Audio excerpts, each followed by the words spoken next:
Alur cerita kisah benar dari Perang Dunia Kedua. Okey, Assalamualaikum. Jom kita tengok kisah ni. Memang sangat-sangat mantap.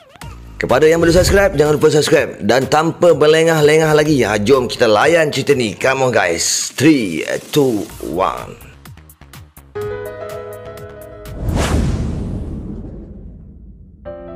Cerita ini mengisahkan tentera daripada negara-negara bersekutu seperti Inggeris, Amerika, Rusia dan China dapat menghalau ataupun mengenyahkan tentera Nazi dari Eropah. Kota Zeeland yang terletak di Belanda, setelah Nazi semua dihalau keluar, ketua kota tersebut mengarahkan semua stafnya membuang semua jenis dokumen berkenaan dengan Jerman. Ketika semua tengah sibuk juga, ada salah seorang staf dia bernama Ton pergi ke ruangan ketua tersebut. Di ruangan tersebut, Ton telah disindir oleh ketua kota yang mengatakan kenapa Ton dan keluarganya tidak ikut keluar meninggalkan kota tersebut bersama tentera Nazi. Kerana bapa Ton adalah seorang doktor yang merawat tentera Jerman pada ketika itu. Dengan emosi dan tegas, Ton menjawab bahawa bapanya hanyalah seorang doktor yang merawat pesakit tak kira dari negara mana asal mereka sekalipun. Selesai waktu bekerja, Ton pergi berjumpa sahabat baiknya iaitu Yana yang juga bekerja di kedai kuih berhampiran. Ton mengajak sahabat baiknya itu pergi ke perbatasan untuk melihat pemergian tentera Nazi. Dekat situ warga setempat semua terlihat gembira kerana mereka telah bebas daripada ancaman. Ini adalah adik Ton iaitu Dear yang sedang sibuk mengambil gambar tentera-tentera Nazi di situ. Salah seorang tentera Nazi yang rimas melihat Dear mengambil gambar telah membuang kamera Dear, yang menyebabkan kameranya Dear telah dengan perasaan ingin melepaskan geram. Dear tidak sengaja melemparkan sebiji batu dan tidak sengaja terkena seorang pemandu lori yang sedang lalu di situ. Tersebut telah melanggar beberapa orang tentera Nazi. Apa lagi, dia lari sendiri. Kakak dia melihat tentera Nazi cuba menembak Dear. Alhamdulillah dia dapat lari dengan selamat. Yana segera menarik tangan Ton untuk keluar daripada situ, takut berbagai-bagai kemungkinan akan berlaku lagi. Di rumah, Dear telah ditunggu oleh kakaknya dan kakaknya telah merawat Dear. Merawat adiknya, Ton cuba bertanyakan kepada adiknya kenapa dia bertindak sedemikian. Adiknya sambil tersenyum menjawab, siapa suruh menyebabkan kamera aku rosak, kan dah mendapat habuan. Sebagai seorang kakak yang risau dengan adiknya itu, hanya mengucapkan Astaghfirullahaladzim dengan apa yang telah berlaku. Semoga benda ini tak berpanjangan. Pada keesokan harinya, Ton begitu gelisah kerana melihat semua tentera Nazi patah balik ke kota tersebut. Ayah Ton yang pada ketika itu tidak tahu apa-apa mengenai anak lelakinya itu hanya cuba bercerita dan menenangkan anaknya. Di situ, ayah Ton memaklumkan kepada Ton bahawa Belanda belum lagi bebas daripada tangan Jerman. Maksudnya tentera bersekutu tidak dapat lagi berbuat apa-apa masa ketika itu. Ton yang gelisah tentang perkara yang melibatkan adiknya itu lantas terus pergi ke tempat kerja, ingin bekerja seperti biasa. Tetapi dengan tidak sengaja, Ton mendengar perbualan antara jeneral dengan ketua kota tersebut yang mengatakan bahawa jeneral memaksa ketua kota tersebut untuk mencari pelaku yang melakukan kes tempoh hari dan akan mengeksekusi mati. Kata orang tu akan bunuhlah. Balik je daripada tempat kerja, Ton dengan laju berjumpa adiknya dan mengatakan bahawa adiknya kena bersembunyi buat sementara waktu itu. Lantas Ton berjumpa dengan kawan baiknya Yana. Ton meminta Yana untuk menolongnya untuk menyembunyikan adiknya. Yana memaklumkan kepada Ton bahawa dia tahu tempat persembunyian yang bagus, tetapi dia harus meminta kebenaran kepada rakannya yang lain. Scene berpindah di Narva, Rusia. Terjadi peperangan di antara Rusia melawan dengan pihak Jerman yang begitu sengit berlaku. Di situ kelihatan seorang tentera Nazi yang bernama Marinos rupanya adalah kerajaan Belanda. Sebenarnya Marinos tidak suka dengan peperangan tersebut, tetapi apakan daya.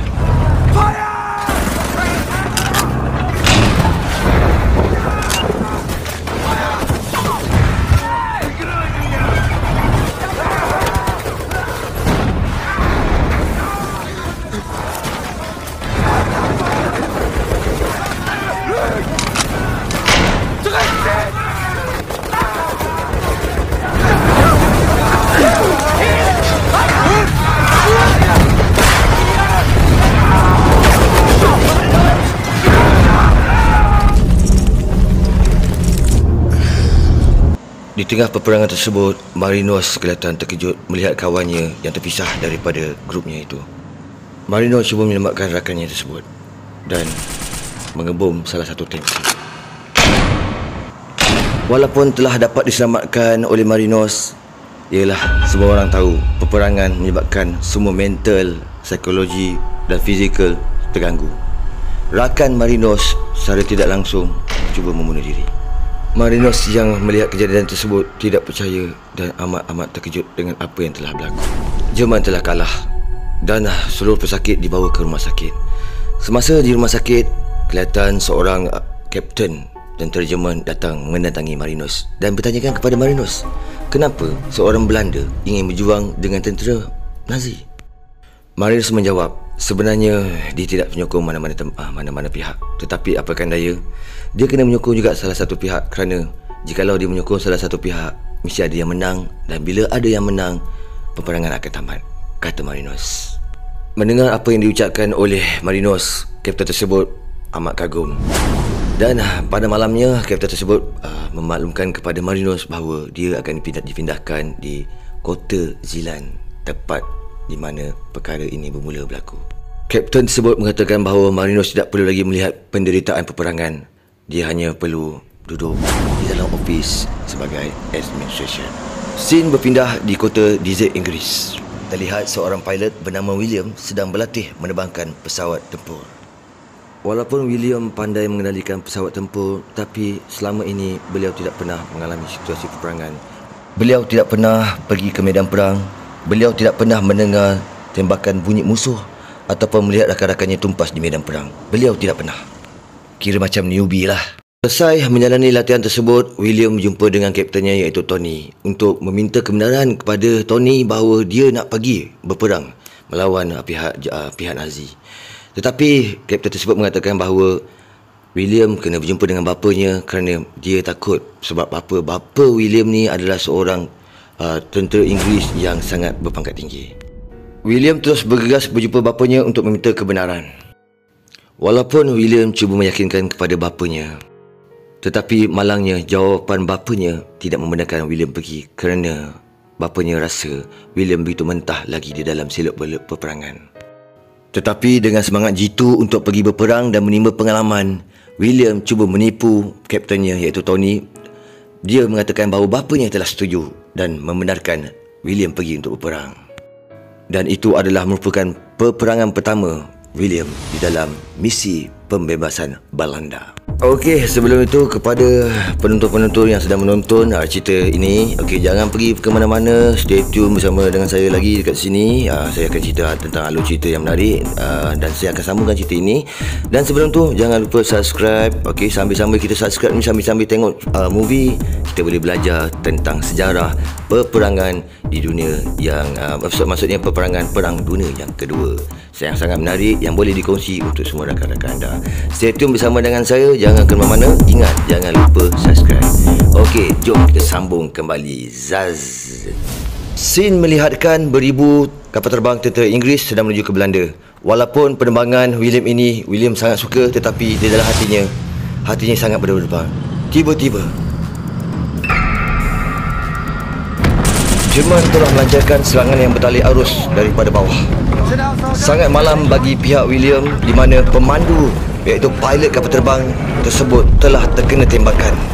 Dalam keadaan begitu sukar dengan keadaan kapal terbang mereka telah terkena tembakan, William cuba mengambil alih posisi sebagai pilot dan cuba ingin membuat satu pendaratan kecemasan.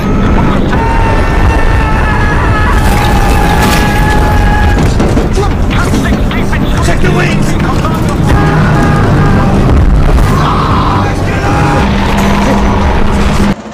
Suasana pada ketika itu amat kelam kabut. Sayap kapal terbang mereka telah mengalami kerosakan yang fatal. William cuba berusaha untuk menurunkan pesawatnya.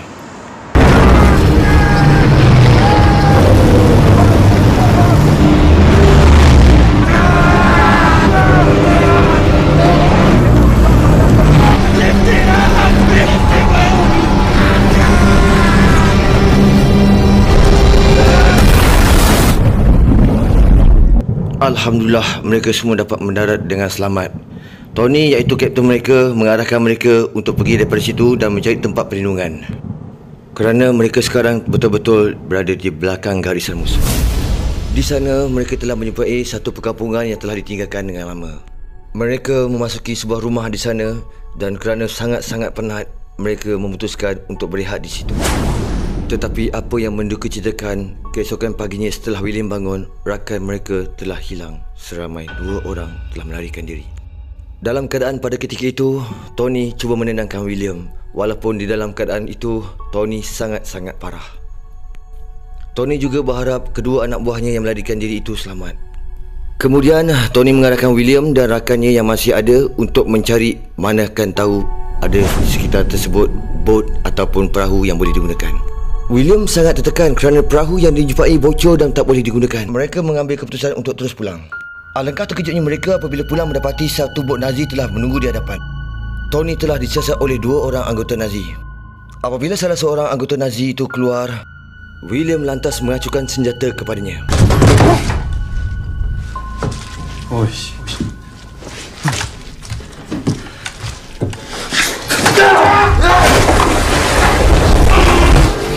Hermann, wer ist da? Hermann?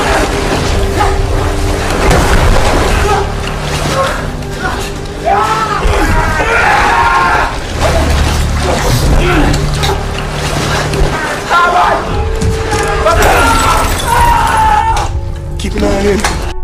William berhasil mengalahkan tentera Nazi tersebut, lantas terus mencari Tony untuk menyelamatkan Tony.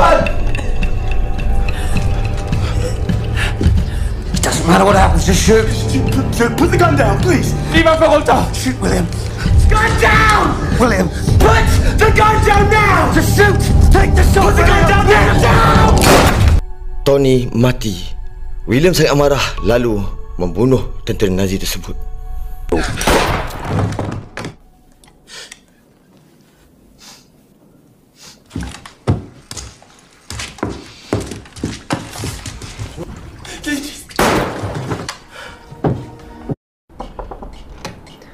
OttarFX. OttarFX adalah forex broker yang sangat dipercayai sekarang.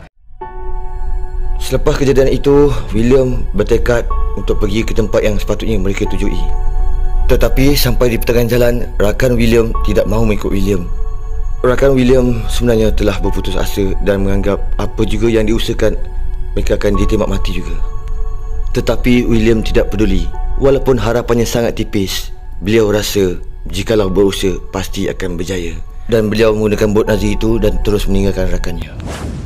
Scene berpindah kembali ke rumah Ton. Ton melihat General Roberts telah datang ke rumah ayahnya.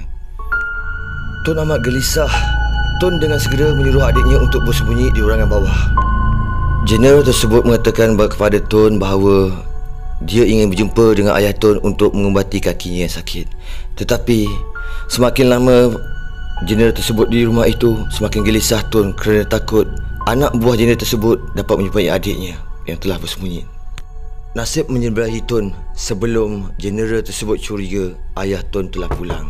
Setelah General Roberts diubati oleh doktor tersebut, General tersebut menceritakan di mana sekarang ni dia sedang menyiasat dan mencari seorang remaja yang telah membaling batu yang mengakibatkan kemalangan dan kematian anak buahnya.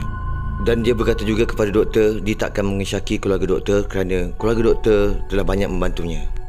Tetapi walau bagaimanapun dia meminta anak doktor itu iaitu Dale untuk lapor di ofisnya besok kerana semua remaja harus dilaporkan.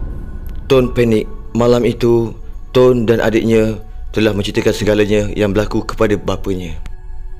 Setelah didengari apa yang diceritakan oleh anaknya, doktor tersebut menyarankan supaya menyerah diri dan bagi tahu hal sebenarnya daripada akan datang lagi bertambah parah jikalau mereka dapat tahu. Doktor sangat yakin bahawa anaknya akan selamat jikalau melaporkan diri daripada sekarang. Keesokan harinya, doktor tersebut membawa anaknya iaitu Dale untuk berjumpa dengan General di ofisnya. Dan di situ kelihatan Marinos yang sedang bekerja, yang telah bekerja dengan General tersebut. Setelah dia mengaku, General tersebut berkata dia amat kesian dengan keluarga doktor tersebut dan akan menukarkan kematian menjadi penjara seumur hidup bagi Dale. Hukuman Dale diringankan kononnya. Setelah itu, pada waktu siang juga, dia telah dibawa oleh tentera Nazi.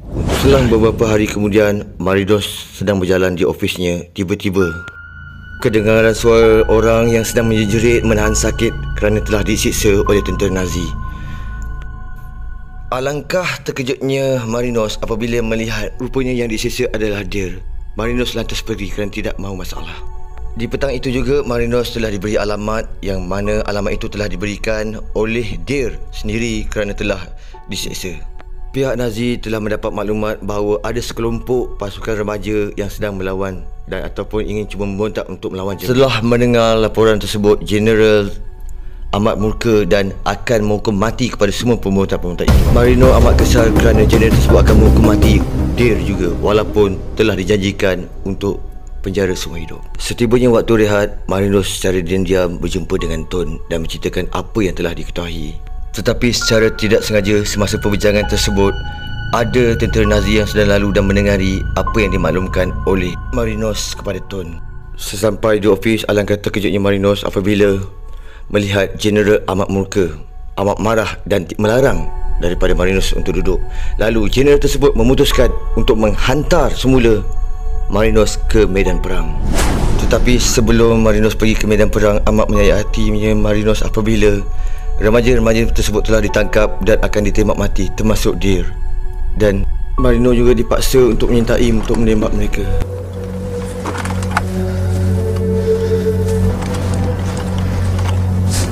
Antreten!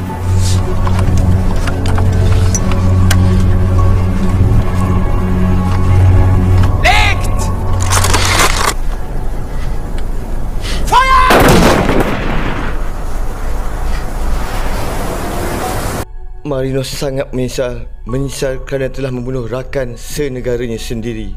Dulu Marinos tidak memikirkan ini semua. Tak kisahlah mana negara yang perang sekalipun.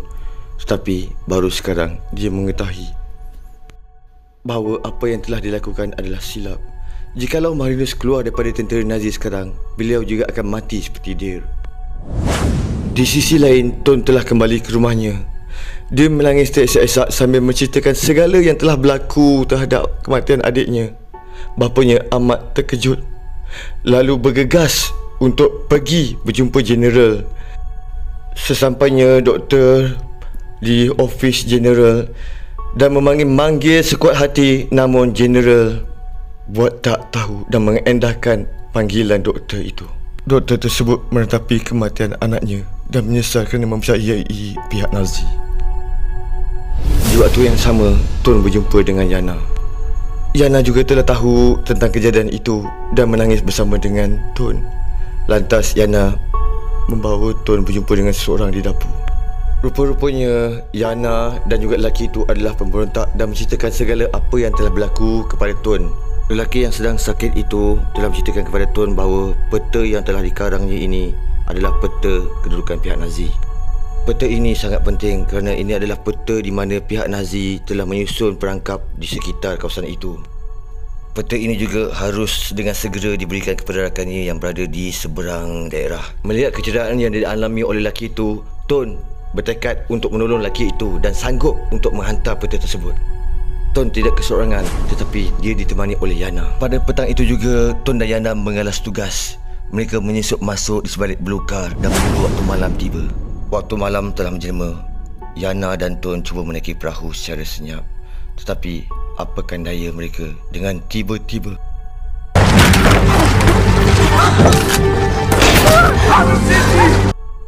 Yana telah terkena tembakan daripada tentera Nazi itu. Ton lantas menyerahkan peta tersebut kepada Yana dan mendorong Yana ke arah laut dan menyerahkan dirinya sendiri kepada Nazi. Ton telah ditangkap. Scene berpindah kepada William. Di situ kelihatan William telah sampai ke tebing. Sebenarnya pada ketika itu William tidak tahu di mana dia berada. Semasa William teruskan perjalanan dengan berjalan kaki, alangkah beruntungnya William kerana serombolan daripada pihak bersekutu Kanada telah sampai. Mereka menumpangkan William untuk ke markas tentera bersekutu iaitu markas Inggeris dan juga Kanada. William begitu gembira dan sangat teruja. Pada keesokan harinya kelihatan begitu ramai tentera bersekutu telah pergi untuk menjalankan misi pembebasan Belanda.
Sayangnya pada pertempuran ini pihak bersekutu telah kalah kerana tidak dapat tahu lokasi perangkap yang telah dipasang oleh Nazi.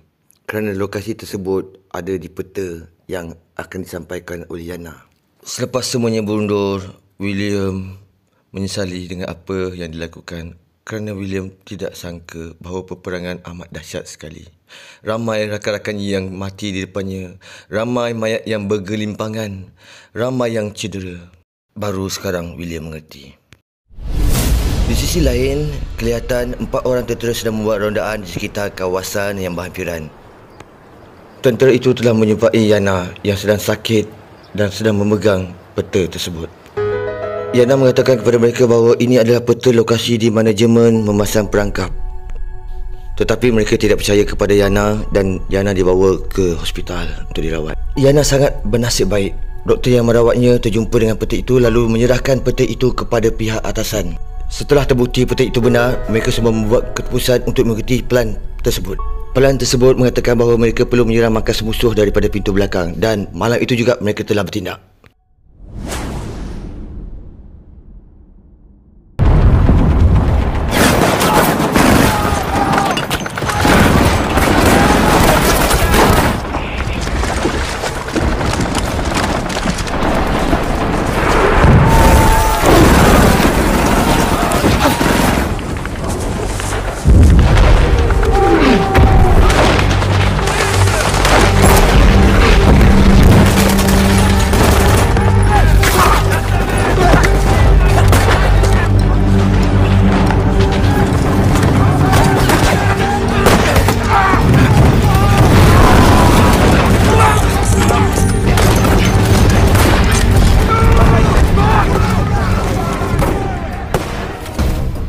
Serangan pada kali ini cukup membuat Jerman kucak-kacir.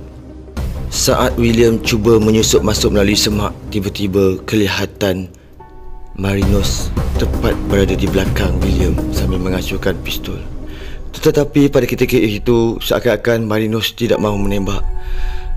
Dia seakan-akan menyesali dan seakan-akan dah muak dengan apa yang telah berlaku. Lantas Marinus beredar pergi meninggalkan William.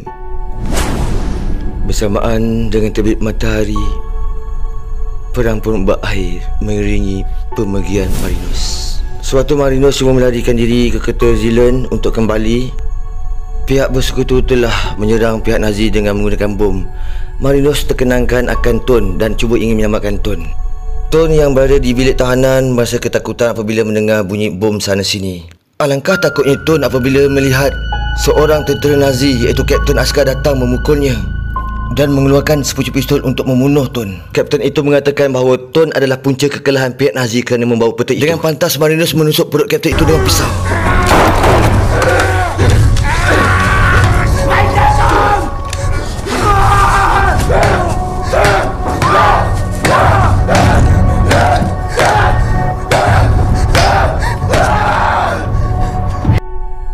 Di dalam pergelutan untuk cuba menyelamatkan Ton itu, Marinus tertembak.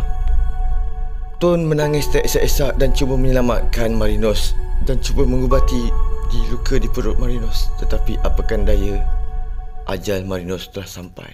Tepat ketika William datang di situ. Disitulah pertemuan di antara 3 manusia daripada latar belakang yang berbeza tetapi melalui peperangan yang sama. Belum sempat William menyapa untuk mengucapkan terima kasih kepada Marinus, Marinus telah pergi meninggalkan dunia selama-lamanya. Cerita diakhiri dengan langkah Ton yang amat lolai meninggalkan mayat Marinus di situ, meninggalkan kenangan yang amat perit. Pergi ke Jepun dengan Pak Mat, cerita pun tamat. Kereta Ten Langgar Kayu, sekian, thank you. Yeah. Okey, begitulah alur cerita yang sangat menarik ya tentang cerita Perang Dunia Kedua ni antara Nazi melawan pihak bersekutu. Okey, kepada saudara-saudara, brother-brother, akak-akak, makcik-makcik yang telah melihat cerita ini ataupun telah menonton cerita ini, jangan lupa subscribe. Okey, kemungkinan dengan subscribe anda ni dapat menyemangatkan saya lagi untuk membuat alur cerita yang lebih menarik daripada cerita ini. Okey, salam sayang daripada saya. Assalamualaikum warahmatullahi wabarakatuh. Bye-bye.